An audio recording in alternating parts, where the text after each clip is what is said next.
the night before. Oh. As I said, the project wasn't working. Turned out it was never going to work. There was a basic flaw in his logic and how he wanted to do this. I don't remember the details at this point.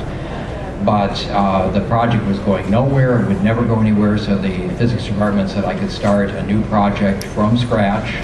New professor, work. I've already been there about 7 years working on grad school.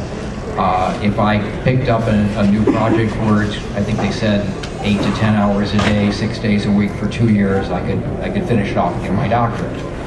I tried it for a semester, discovered I could not do physics and write at the same time. I had enough time, I just didn't have enough mental energy to do it. So in December of '79, I told the department I was leaving, quitting, started writing full-time in January of 1980. Anna and I had been married a grand total of 4 months. Her parents were thrilled to death by this. They did come around eventually, but he's going to do what for a living?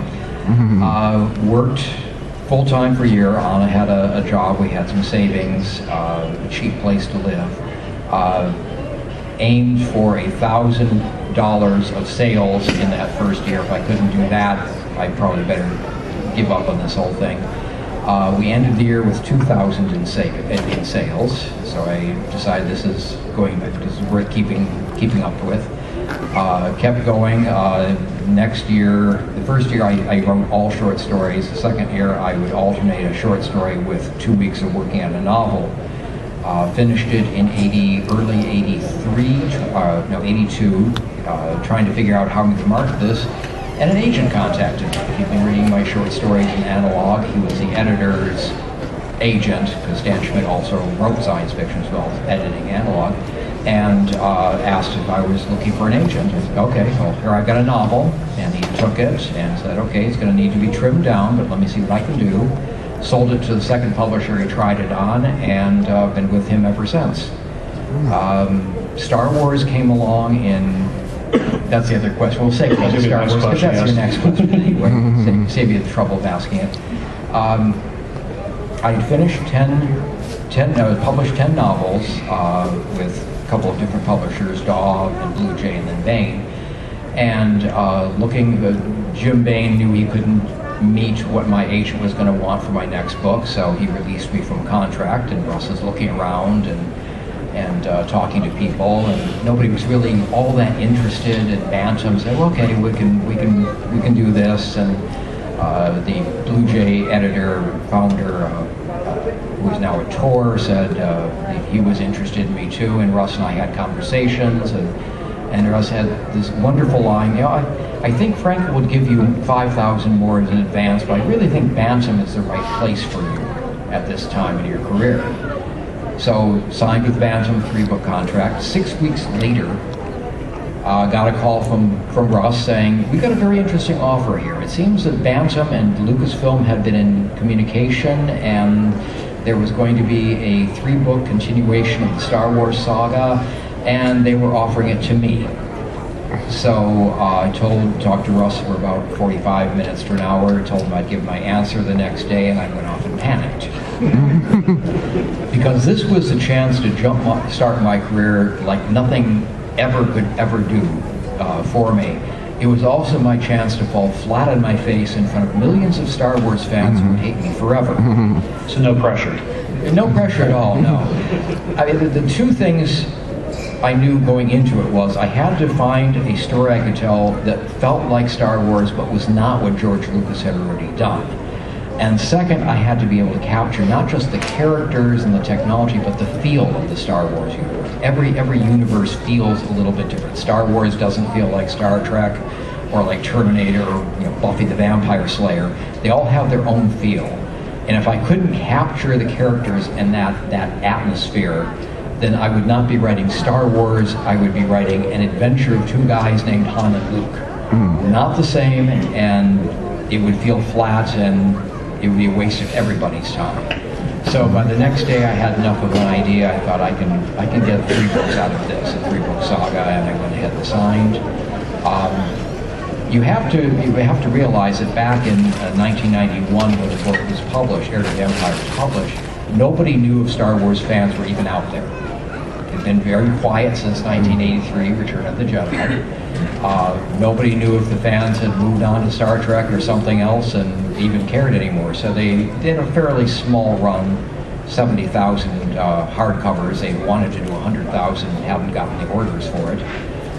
That 70,000's gone in about 2 weeks. Well, they were scrambling like crazy to get not just get new books printed and out into the market, but also Bantam talking to Lucasfilm about more book contracts, because obviously we have a golden goose here.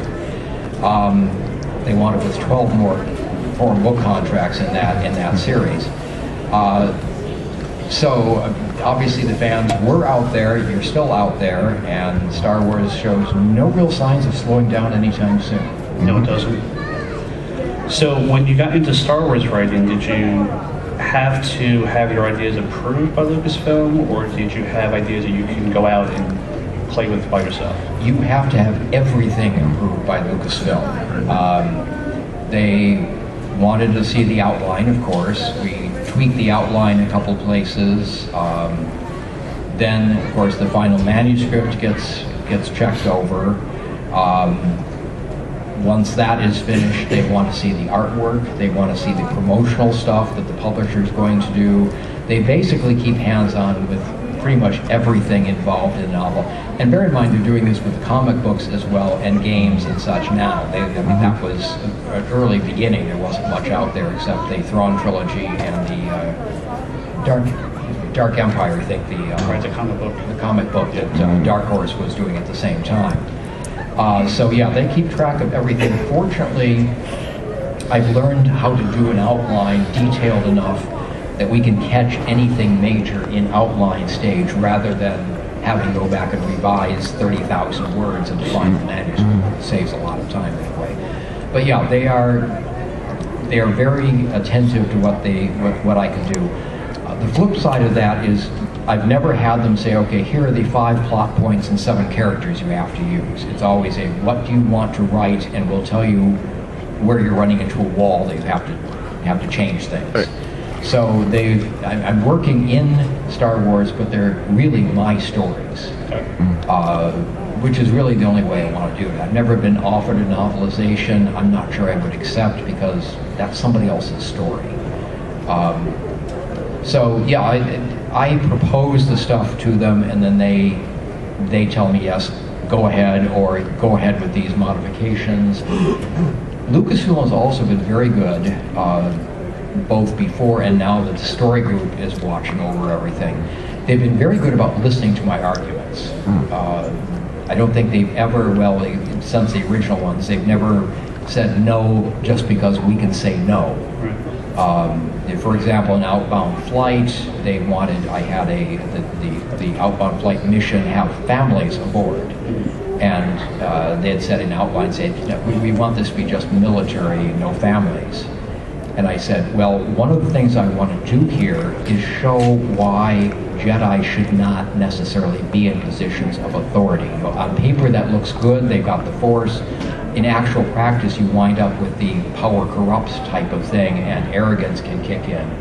And to do that, I need a Jedi aboard who is going to be deciding, okay, these children are Force sensitive, I'm going to take them away from their families whether they want to give them up or not. For that, I need families. And they said, oh, okay, that makes sense, go ahead. So they've always been amenable to discussion and dialogue.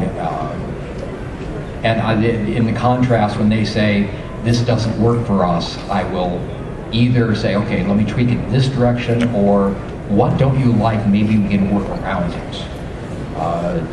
One of my favorite stories is in Spectre of the Past. We have Luke on an asteroid infested with pirates. They're self-destructing it while they get away. He has no vac suit. The X-Wing is way over here. Mara Jade is out with a freighter. Okay, I can't get close enough, so Luke does a slice open the hatch he's by, go into a Jedi trance coma thing, float across to her ship, to the airlock, and then wake up. Okay, nice scene. He comes in a little fast, she gets in the way so he doesn't splatter himself against the bulkhead. You know, he runs into her, she wakes him up, they have a nice little conversation. Okay, works really well. Okay, that was fine. But at the same time, I had R2 bringing the X-Wing to the half port on your ship. And I get the comments back from Lucasfilm, and among them was, R2 can't fly the X-Wing, have them tractor the X-Wing in instead. Well, if he could do that, we can tractor in Luke, we lose this whole nice scene between them. So, okay, in the Thrawn trilogy, I have R2 flying the X-Wing back to Coruscant at one point. They say, R2 can't fly the X-Wing. Okay, your own movie, Empire Strikes Back. Luke says to R2, I want to keep it on manual for a while. Manual implies automatic. R2 can't fly the X-Wing. Same movie, Luke out on the ice of Hoth. R2 inside the hangar. X-Wing now out on ice. R2 can't fly the X-Wing.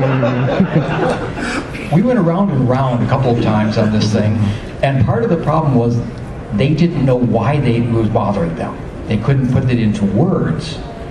And so finally we figured out it wasn't flying the X-Wing that was the problem. It was docking with Mara's ship.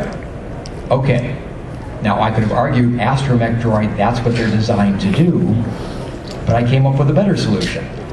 In the original story, I have Mara saying, when Luke asks, can my X-Wing dock? She says, we have 2 half ports. Now in the final version says, we have 2 half ports with tractor assist.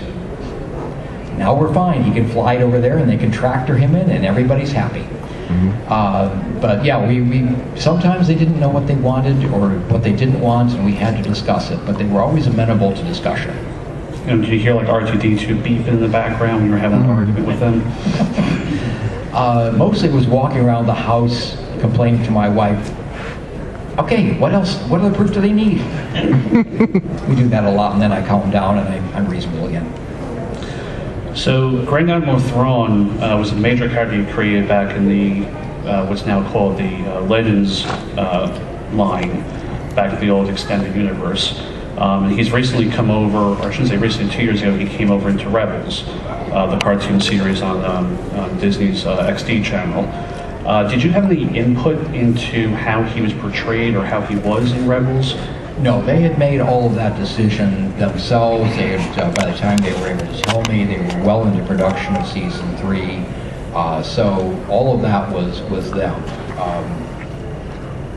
I think, I mean, part of it is I'm sure that they've got their own team. They don't really necessarily want input from me. They did work well together direction. They would feed me the scripts while I was writing the book so that I could see what is happening in this, in season 3, and since my book is a prequel to that, I can do setups and foreshadowing and such.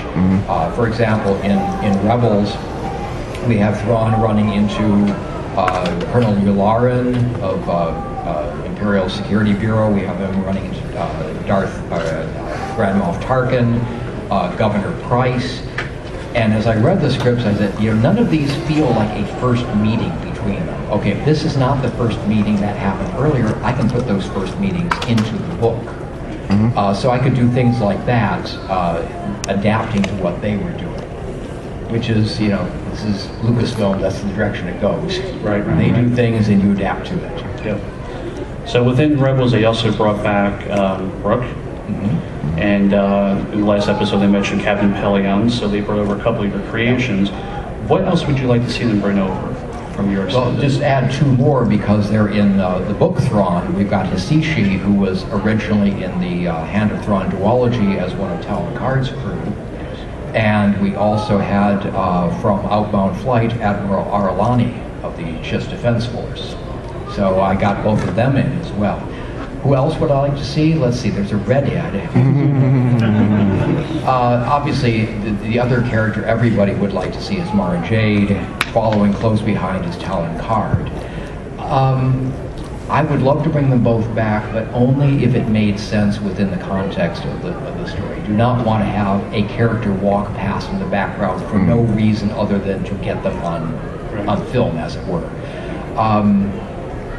The proposal I've got coming up might have a spot for one of them, might not, and it would always be a question of, can I do this? and if Story Group is, and Lucasfilm in general, is happy to have me do it, I'd be delighted to bring all those characters back in. But I'm not going to push it. Right. And it has to, again, be generic, be organic to the story. Yes. You having a character brought over just to be there doesn't work out. Yeah. Speaking of Mara Jade, when you created her originally, did you have plans for her to be Luke Skywalker's wife, or did that just come about through the stories? I knew they would be a good couple, but remember I was only contracted to do the 3 books, and at the time I started writing, nobody knew there would be any more books. If they died on the vine, okay, obviously nobody cares about Star Wars anymore, nice experiment, let's move on to something else.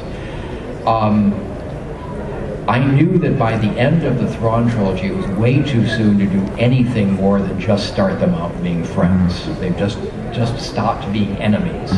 So I did get a couple of letters of people castigating me for not getting them together at the end of that trilogy. Most of those were from 12-year-old girls who didn't understand how adult relationships work yet. I'm sure they've realized by now that it doesn't work that way. In the real world. When they asked me to do The Hand of Thrawn, which would wound up being 2 books, Spectre, the Past, Vision, the Future, I told them, okay, this is set 10 years after the Thrawn trilogy. I want to do 2 things. I want to end the war with the Empire. It's gone on long enough. Start a new era. And I want Luke and Mara to get together. And they said fine on the first, but for the second they wanted the relationship to stay, I don't remember if ambiguous was the word or just undefined, I think may have been what they said. And I said, okay, well, that's fine. In that case, I'm really not interested in doing the book, but thank you for asking. And about 2 weeks later, I got a note back saying, fine, you can do it. I don't know if they had to strong-arm somebody at Lucasfilm, or Lucasfilm said, yeah, whatever you want, or what had happened on that, but they acquiesced and I got to do that. So I knew they would always be work for each other, but whether that would be something I would be allowed to do later on, I didn't. Right. Awesome. Interesting, by the way, I think that was the fall of 1993. I think maybe it was even 92. I'd finished the Thrawn trilogy, but it may not all have been published at that point. 92 or 93. Spectre of the Past came out in 97. After we made that agreement, all the other authors knew Luke is going to end up with Mara eventually. So any love interest they brought in had to be gotten rid of. So there were rumors going on. It was fun to read the rumors and people saying on the internet, I know what I'm talking about. Lucas will never allow Luke to get married. Trust me, I know. And meanwhile, I am working on the next book where I got permission to do that. But all the other authors knew that and not a single one of them leaked it. I thought that was very impressive. No leaks at all on that. It was very impressive. Yes. So you have a new book coming out in 2 months, I believe, called Thrawn Alliances. Can you tell us anything about the book yet? It is set between seasons 3 and 4 of Rebels, so there's kind of a gap in the early part of season 4 where our heroes are working with the Mandalorians and doing all that, and Thrawn is off camera. It's probably no more than a couple of weeks of Star Wars time that this takes place, so I think it'll fit into that gap. It begins, and the actual first part of it is on StarWars.com, Anna? Yes. StarWars.com has an excerpt, which is the Emperor calling the 2 of them in and sending them out on a mission together, Thrawn and Darth Vader. So we have an adventure with 2 of the big guns. Our son came up with the slogan, which they might use at some point, see the galaxy in black and white. Or black and blue. Well, uniforms, yes. Black and white, yes. Black and blue sounds too painful, which actually that would not be amiss. But it is a lot of fun writing the 2 of them together, not just their interactions, but, okay, here's a fight. Here's his strengths, here's his strengths. How are we going to meld those together to, kick butt and take names? So they're both fun characters to write. And hopefully you'll like the interaction and how that all works out. Do you find it harder to write about characters that are already established before you started writing? That's always the danger. I mean, if I don't get Han Solo right, everybody is going to feel cheated and they're going to let me know about it. However, if I can get him 85% right, the readers can fill in the other 15.